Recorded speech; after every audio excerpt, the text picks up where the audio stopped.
नमस्कार विद्यार्थी मित्रांनो, स्वागत आहे तुमचं गणित शिकूया या यूट्यूब चॅनलमध्ये। विद्यार्थी मित्रांनो, आपण इयत्ता 10वी विज्ञान भाग 1 यामधील प्रकरण 8वे धातू विज्ञान याचा अभ्यास करत आहोत। त्यामध्ये आज आपण जस्त विलेपन कथिलीकरण या घटकांचा अभ्यास करणार आहोत। चला तर मग आजच्या व्हिडिओला आपण सुरुवात करूयात। जस्त विलेपन या पद्धतीत लोखंड किंवा पोलादाचे रक्षण करण्यासाठी त्यावर जस्ताचा पातळ थर देण्यात येतो। उदाहरणार्थ चकाकणारे लोखंडी खिळे, टाचण्या इत्यादी। या पद्धतीत जस्त लोखंडापेक्षा जास्त विद्युतधन आहे, त्यामुळे त्याचे क्षरण आधी होते। काही पावसाळ्यांच्या कालावधीनंतर जस्ताचा थर निघून जातो आणि आतील लोखंड उघडे पडते। यावेळी लोखंड गंजण्यास सुरुवात होते।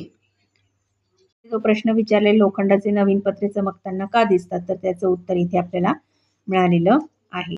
आणि जस्त विलेपन प्रक्रिया कशा पद्धतीने करतात ते इथे त्यांनी आपल्याला दाखवलेली आहे। त्याची क्रिया प्रत्येक पायरी दाखवलेली आहे। आता कथिलीकरण या पद्धतीत वितळलेल्या कथिलाचा थर धातूंवर चढवण्यात येतो। यालाच आपण कलही करणे असे म्हणतो। तांब्याच्या आणि पितळेच्या भांड्यांवर क्षरणामुळे हिरवट रंगाचा थर जमा होतो। हा हिरवट रंगाचा थर विषारी असतो। अशा भांड्यांमध्ये ताक, कढी आणि आमटी ठेवल्यास ती कळकते। हे टाळण्यासाठीच कथिलीकरण केले जाते। आता जे तांब्याचं किंवा पितळ्याच्या भांड्यांना पूर्वी हे कलई केलेली असायची। कलईवाला यायचा दारामध्ये आणि प्रत्येकाच्या घरामध्ये जी तांब्या पितळ्याची भांडी असायची, तर ते जेव्हा कलई कमी झाली भांड्याची की ते नवीन कलई म्हणजे नवीन थर हा असा प्रकारे त्याच्यावरती चढवून द्यायचे। त्यामुळे तुम्हाला माहिती असेल बघा, तांब्याच्या आणि पितळ्याच्या भांड्यांमध्ये असे जे आंबट पदार्थ आहेत, ताक वगैरे किंवा दही, तर हे ठेवत नाहीत। घरोघरी तुम्हाला हे माहिती असेल प्रत्येकाला। तर त्यासाठी हे त्याचं जे म्हणजे त्याच्यातनं विष पण तयार होतं आणि ते टाळण्यासाठी म्हणून हे भांड्यावरती असा थर दिला कथिलाचा की ते त्याचा दुष्परिणाम आपण टाळू शकतो।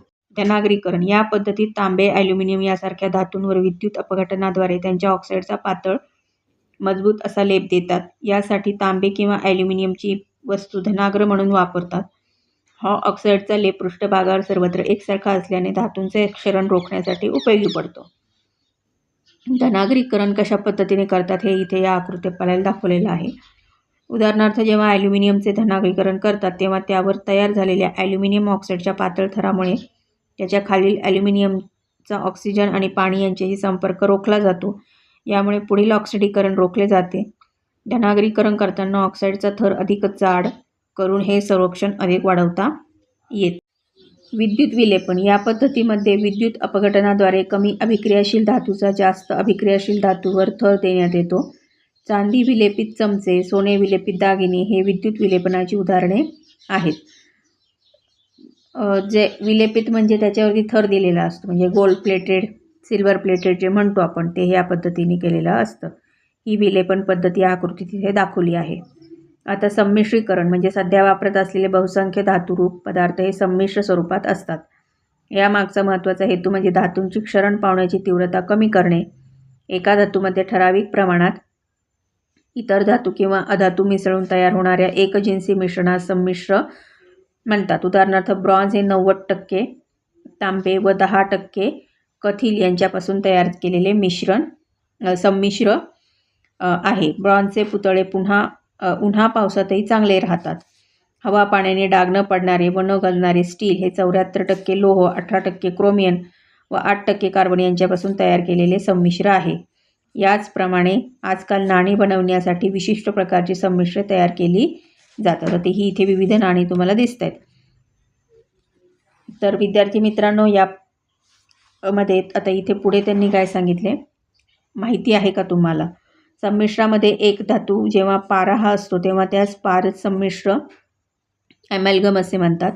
सोडियम ॲमॅल्गम, झिंक ॲमॅल्गम इत्यादी। रजत पारद संमिश्राचा उपयोग बहुत करून दंतवैद्य करतात। सुवर्ण पारद संमिश्राचा उपयोग सोन्याच्या निष्कर्षणासाठी केला जातो।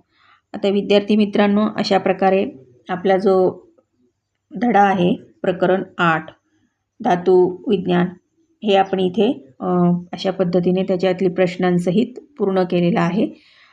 तर तुम्हाला जर माझे व्हिडिओ आवडत असतील तर तुम्ही नक्कीच व्हिडिओला लाईक, शेअर, सबस्क्राईब करा आणि नोटिफिकेशनचं बेल आयकॉन दाबा, म्हणजे जेणेकरून तुम्हाला माझ्या सगळ्या नोटिफिकेशन्स व्हिडिओच्या वेळेवर मिळत जातील. तर आपण आता आजच्या व्हिडिओ तिथेच थांबूयात. भेटूयात पुन्हा पुढच्या व्हिडिओमध्ये. तोपर्यंत नमस्कार, धन्यवाद.